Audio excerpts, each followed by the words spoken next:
నా దీపావళి పండగ నేడే రావాలి నా దీపావళి ముడకే तेरा मेरा साथ यही तक था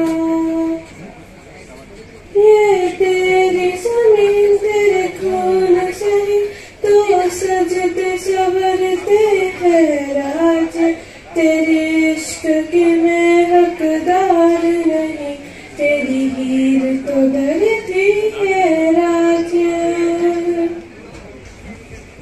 ఉన్నవాడనని గర్వం దేనికి కూడదు కింకరుడే రాజగుం రాజే కింకరుడగుం కాలానుగుణంబుగా.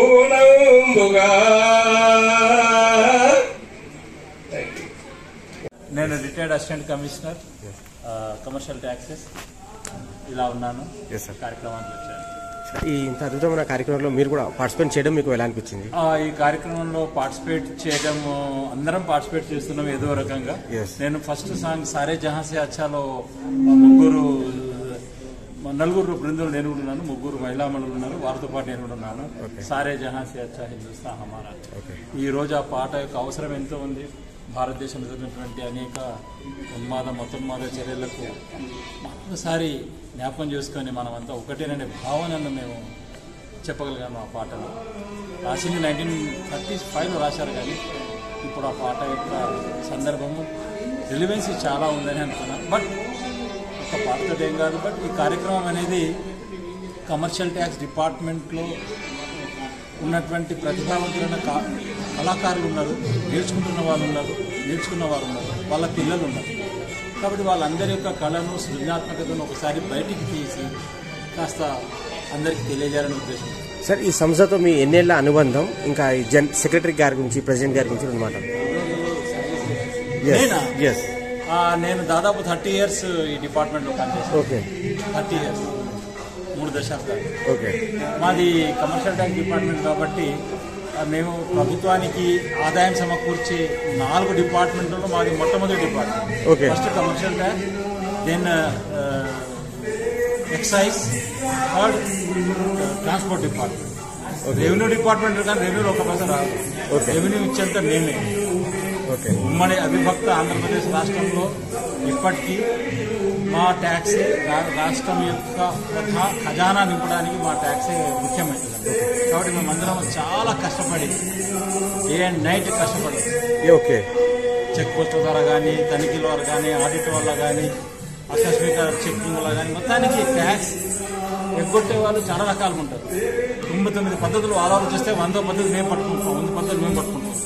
కాబట్టి ఇది ఒక మాకు సాటిస్ఫాక్షన్ ఏంటంటే, బ్రదర్ డిపార్ట్మెంట్ 2 రకాలు ఉన్నాయి గవర్నమెంట్లో. ఒక డబ్బు ఖర్చు పెట్టేది, ఒక డబ్బు వసూలు చేసేది.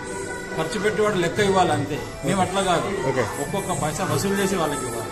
సో మా డిపార్ట్మెంట్ యొక్క పాత్ర చాలా విశిష్టమైనది, విలక్షణమైనది. కమర్షియల్ ట్యాక్స్ డిపార్ట్మెంట్లో రాని బాకీలు, పాత బాకీలు కూడా ఈ మధ్య వదిలిపెట్టడం లేదు. కోట్ల రూపాయలు. నేను వ్యక్తిగతంగా నేను ఒక యాక్ట్ స్పెషలిస్ట్ని, రెవెన్యూ రికవరీ యాక్ట్. అందులో కట్టకుండా పోయినటువంటి అనేక మంది పెద్ద పెద్ద డీలర్ల దగ్గర కోట్ల రూపాయలు వసూలు చేయడానికి ఈ రోజుకి నా రిటైర్ అయ్యి 9 years అయింది. ఈ రోజుకి నా కృషి, శ్రమ, నా యొక్క ప్రయత్నాలు చేస్తున్నాను. సార్, ఈ ఇంత అద్భుతమైన కార్యక్రమం అరేంజ్ చేసిన మన ఆర్గనైజర్స్ గారి గురించి, ప్రెసిడెంట్ గారి గురించి 2 మాటలు ఈ సంస్థ గురించి. ఈ సంస్థ మాది retired గెస్టెడ్ officers commercial tax department. Retired గెస్టెడ్ officers ఒక అసోసియేషన్ ఫామ్ అయింది. తెలంగాణ వచ్చిన తర్వాత Telangana commercial tax retired గెస్టెడ్ officers. ప్రస్తుతం అధ్యక్షుడిగా టి వివేక్ గారు ఉన్నారు. వాళ్ళ ఆధ్వర్యంలో మేమంతా కార్యవర్గము, మెంబర్లం అందరము 250 మెంబర్ల దాకా. అందరు మెంబర్షిప్ ఎక్కడున్న వాళ్ళందరూ రిటైర్డ్ అయిన గెస్టెడ్ ఆఫీసర్ అందరినీ మెంబర్లను ఒకతాన సమకూర్చి వాళ్ళ యొక్క అసోసియేషన్ చేశాము. ఏడాదిలో 2 సార్లు ఇలాంటి ఫంక్షన్ చేస్తాము. పోయినసారి 2 ఏళ్ల క్రితం కూడా ఇక్కడ అది క్లాసికల్ డ్యాన్సులు వేషాలు వేసుకొని అందులో నేను దుర్యోధన పాత్ర కూడా వేసాను. ఇప్పుడేమో ఈ వేష హావభావాలు లేకుండా only vocal melody songs programme మాత్రం ఈసారి చేస్తున్నాం సంస్థ. మీ ద్వారా, మీ ఛానల్ ద్వారా ఎక్కువ మనం ఏంటంటే, ఈ రాష్ట్రంలో రిటైర్ అయినటువంటి లక్షలాది మంది విశ్రాంత ఉద్యోగులు టీఏ రాక, డిఏ రాక, పిఆర్సీ లేక, పెన్షన్స్ లేక, ఆరోగ్య సమస్యలతో చాలా బాధపడుతున్నారు. అనేక ఉద్యమాలు సమ్మెలు చేస్తారు. అసలు విశ్రాంతి ఉద్యోగం కూడా విశ్రాంతి తీసుకోవాలి ఇంట్లో, కానీ వాళ్ళు అవిశ్రాంతిగా పోరాటం చేయాల్సి వస్తుంది. యంగ్ కార్మికుల్లాగా ఈరోజు మొన్ననే ధర్నా చేశారు. కాబట్టి ప్రభుత్వము ఈ ఏజ్డ్ పీపుల్, రిటైర్డ్ పర్సన్ కొద్దిగా బాగానే కనిపిస్తున్నారేమో కానీ 70-80 ఏళ్ళ వాళ్ళు ఉన్నారు. కొంతమంది పెన్షన్ తప్ప ఏం లేదు. పెన్షన్ లేనప్పుడు మనిషికి టెన్షన్ ఉంటుంది. కాబట్టి ప్రభుత్వం మీ ద్వారా, మీ ఛానల్ ద్వారా మనం ఏంటంటే పెన్షనర్లు పడుతున్న బాధలు, ఆర్థిక బాధలు, వాటిని పరిష్కరించే దిశగా ప్రభుత్వం ఆలోచించాలి. పెన్షనర్లు కొత్తగా ఏం అడగడం లేదు. It is already settled by all department. 1949లో మనకు ఫ్రీడమ్ వచ్చిందా, 48 56లో ఫామ్ అయిందా తెలంగాణ, ఆంధ్రప్రదేశ్ రాష్ట్రం. మరి అన్ని ఆల్రెడీ రూల్స్ ఉన్నాయన్నమాట. సిసిఏ రూల్స్, సుప్రీంకోర్టు ప్రొసీడింగ్స్, ఆర్థిక విధానం ఆల్రెడీ ఉంది. మరి ఇవ్వడమే, కొత్త కోరికలు అడగలేము మేము. కాబట్టి పాత డిమాండ్స్ రాష్ట్రానికి ఆర్థిక పరిస్థితి కింద మీద కావచ్చు, కానీ ఒక వ్యక్తి, ఒక రిటైర్డ్ వ్యక్తికి డబ్బులు సమయానికి రాకపోయినా ఆయనకు ప్రామిస్ చేసినటువంటి ఆరోగ్య నగదు రహిత వైద్యం అన్నారు, అవి కూడా అందుబాటులో రావడం లేదు. కాబట్టి మీ ఛానల్ ద్వారా ప్రభుత్వానికి విజ్ఞప్తి ఏంటంటే పెన్షనర్ల సమస్యలు పరిష్కారం చేసి వాళ్ళ జీవితాల్లో సుఖశాంతులు కలగజేయాలని మరోసారి మనం చేస్తున్నాం. Thank you sir, super sir, thank you. నేను అసోసియేషన్ లో గెస్టెడ్ అసోసియేషన్ లో సెక్రటరీగా చాలా కాలం పనిచేసి university general secretary student union కాబట్టి ఇవన్నీ అలవాటు. Thank you sir. మీరు ఈ అసోసియేషన్ నుంచి మేము ఇంతకు ముందు కార్యక్రమాలు కూడా రవీంద్ర భారతిలో సాహిత్య సమ్మేళనం అని కవిత్వాలకు సంబంధించినటువంటి ఒక కార్యక్రమాలు నిర్వహించాం. తర్వాత ఎల్బీ స్టేడియంలో స్పోర్ట్స్ కాంపిటీషన్స్ మా డిపార్ట్మెంట్ వాళ్ళందరూ ఫ్యామిలీ మెంబర్స్ అంతా పార్టిసిపేట్ అయ్యి ఈ కార్యక్రమాలు, టూర్ ప్రోగ్రామ్స్ కూడా పెడతాము. ఒకసారి నందికొండ అలాంటి టూర్ ప్రోగ్రామ్ కూడా పెట్టాలి. మా అసోసియేషన్ తరఫున రిక్రియేషన్ లా ఉండాలని, అందరూ మళ్ళీ కలుసుకోవాలని, ఎక్కడెక్కడ ఉండి మళ్ళీ ఒకరికొకరు కలుసుకుంటూ ఈ కార్యక్రమం అయినప్పుడు మా వాళ్ళందరూ కలిసినప్పుడు అదొక విధమైన ఒక కుటుంబం లాగా ఒక ఆనందం, కుటుంబ సభ్యులతో పాటు కార్యక్రమాలను కొనసాగిస్తున్నాం. కాబట్టి ఆ యొక్క ఆహ్లాదకరమైన వాతావరణము, స్నేహభావము, ఈ యొక్క ఆనందం కలవాలని చెప్పి, పొందాలని చెప్పి ఈ కార్యక్రమాన్ని నిరంతరంగా కొనసాగిస్తాం. Thank you sir. సార్, మీరు ప్రొఫెషనల్ సింగర్ కాకపోయినా మీరు ఇంత అద్భుతంగా గ్రూప్ లో పర్ఫార్మ్ చేయడం జరిగింది. ఈ రహస్యం ఏంటి?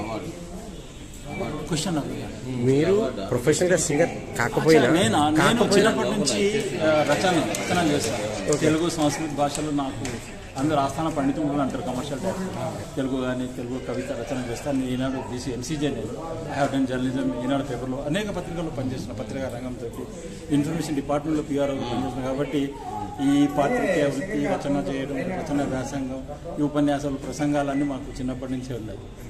సో అంటే ప్రతి మనిషికి వృత్తి ప్రవృత్తి అని ఉంటుంది. వృత్తిరీత్యా మేము జాబ్ చేయొచ్చు, కానీ ప్రవృత్తిరీత్యా నేను రచయితను, కవిని, విమర్శకుని అవన్నీ రాస్తూ ఉంటాను. అంటే ఈ సాంస్కృతిక కార్యక్రమాలు రావు అలా. అంటే నేను యాక్చువల్లీ ఆర్కియాలజీ ట్రిబుల్ ఎంఏనే. ఒక ఎంఏలో నాకు సంగీతము, మ్యూజిక్, భరతనాట్యం అవన్నీ స్టడీ చేసినవాడిని. అనేక శ్లోకాలు వస్తాయి నాకు. ఎతో హస్తతత్వ దృష్టి, ఎతో దృష్టితత్వ మన, ఎతో మనస్తత్వ భావ, ఎతో భావతత్వ రసాన్ని సాగర సంగమంలో అది ఉన్నాయి, చాలా చెప్పవచ్చు ఇట్లా. కాబట్టి శాస్త్రీయ సంగీతం, శాస్త్రీయ నృత్యం భారతీయ దేశానికి ప్రాచీన సంపద ఉందో ఏ దేశానికి లేదు. సంగీతం కానీ కర్ణాటక సంగీతం అంటాం. చాలామంది కర్ణాటక సంగీతం అంటే కర్ణాటకలో చెవు కాదు, కర్ణాటక, కర్ణానికి చెవుకు తీయగా వినిపించే సంగీతాన్ని కర్ణాటక సంగీతం. కర్ణాటక రాష్ట్రం సంగీతం కాదు, అది మిస్అండర్స్టాండింగ్. కాబట్టి ఈ సంగీతం అనేది ఒక పెద్ద సముద్రం, అట్లా సాహిత్యం కూడా పెద్ద సముద్రం.